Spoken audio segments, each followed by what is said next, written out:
In today's video, I'm going to talk about the foundations behind your fear, phobia, and anxiety. Hi, I'm Christopher Paul Jones, the breakthrough expert. Today, coming from a dinosaur park. Now, these dinosaurs, a little bit of a history lesson for you. Didn't realize you were going to get them on these videos, but here we go. These dinosaurs were built in the mid-18th century. Okay, you got me on history, but it was built a long time ago. Now, the interesting thing is they didn't have all the fossils, so these were their best guess.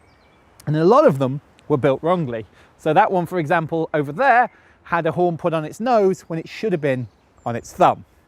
Now, you've got me on biology too. I don't know what that dinosaur is called. If you do know, comment below. Yeah, next month, I'll be doing art, and you can see why I got a D in it. The reason I share this story with you is because as a young child, I got given this book by my mum.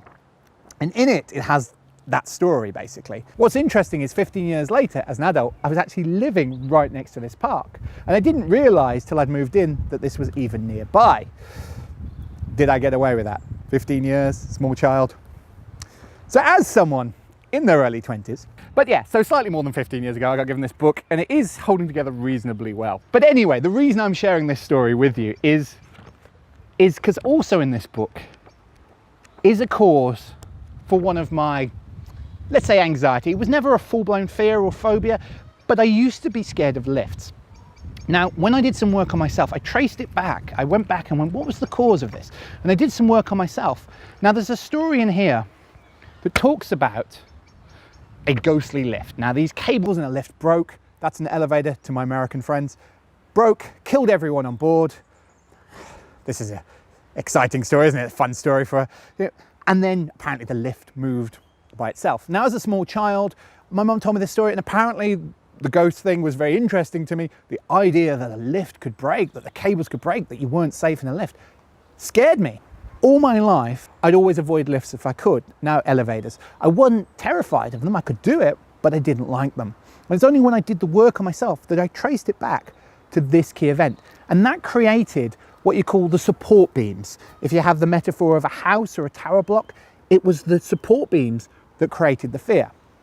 Now, luckily for me, what stopped it going from I don't really like lifts, especially by myself, to I would avoid them like the plague, is that I didn't have floors built on top of this. Now, what I mean by that is other references. So say as a small child, what could happen and what happens with a lot of my clients is they get in a lift 2 years later and the lift gets stuck. And then the mind goes, oh, it's dangerous. And it creates a belief. And then they'll actually start to look for references. So they'll see a movie where a lift falls, or they'll see something in the news. Then the building can get higher and higher and higher. And so for some people with full-blown fears, that's what's happened. They have more beliefs, more examples to stack on top of it. And that's really the difference behind sometimes what can be a mild anxiety and mild worry to a full-blown phobia. As I say, luckily for me, I only had the support beams and not much was stacked on top of it. But it still went with me until I did the work. It still went with me through most of my life. So what I'd suggest at home is think about, what are the support beams? What created your phobia? What was the first event that created these beams?